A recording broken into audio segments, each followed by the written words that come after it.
Hello! Magandang araw! Sa probinsya, ito hindi pinapansin. Sa probinsya namin hindi ito pinapansin. Ito ay bunga ng malunggay. Noong nakarating ako ng excuse me. Nakarating ako ng Maynila. Nakita ko sa palengke, mayroong ganito, bunga ng malunggay. Sabi ko, ano kayang gagawin sa bunga ng malunggay?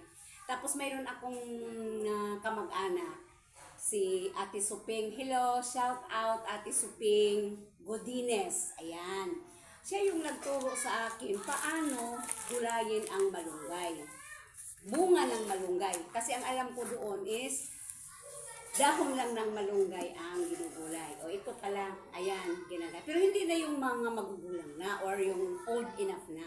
Yung katamtaman lang, yung malambot pa. Yan, ano na, balatan. Tapos, yan, ilagay lang ganyan. Ito, binalatan na ito ng kasama ko dito. Yan, pwede na itong ganunin din. Hindi niya diliretso din kasi katuturo ko lang din sa kanya kung paano magulay ng ng malunggay. Ayan. Ngayon, ganun lang siya pagbalat. Yan, ba? Yan, ganun lang yan.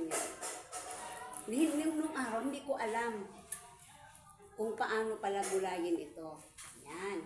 Ganun lang, balatan. Ayan. Tapos, ayan. Para sa mga hindi pa alam. Alam mo nyo, napakasarap nito kapag naluto pala. Okay. Ngayon, ang pagluluto naman dito, ang gagawin ko na lang, hindi ko naman pwedeng ituloy-tuloy ito hanggang luto na, hanggang pagkakain na kami, kasi baka maglaway kayo, Ayan, i-demo ko na lang, i-ano ko na lang kung paano ito gulayin. Ayan, actually galing ng rep ito kasi kahapon pa namin pinutol yung puno ng malunggay dyan sa tabi ko. Tinago na lang namin yung nakuha naming mga bunga. Ngayon lang namin tinatry ginugulay. Galing ng rep ito. Malambot pa ito. Tapos, magtanong naman nung una kung ano nito. Sabi ko, paano gulayin at anong ihahalo. So, napakadali lang. Ang kailangan nito ay mayroon kang, sa bagay, hindi naman siya tatalon kapag wala siyang kamatis at wala siyang sibuyas Tuloy-tuloy naman siyang maluluto Ang ano lang nito simple lang. Ang tinuro sa akin, pero nasa inyo naman kung anong gusto nyo gawin. Ang tinuro lang sa akin, kung mayroon kang pritong isda, o di kaya kung anong gusto mong ilagay. O di kaya tinapa, katulad dito. O ilagay ko lang sa, kunyari, kaldero na ito, Ilagay lang sa ilalim. Baka naman hindi maalis ang plastic, O sige, alisin natin ang plastic, syempre. Pero ang okay naman, Yan. Okay, ilagay lang natin ito sa ilalim ng kaldero. Tapos, ayan, paganyan. Tapos, mas maganda ang prito. Pero wala akong prito So, ngayon, kasi ito yung ulam namin ngayon Tapos, hiwa-hiwain mo ito. Ilagay mo rin dyan.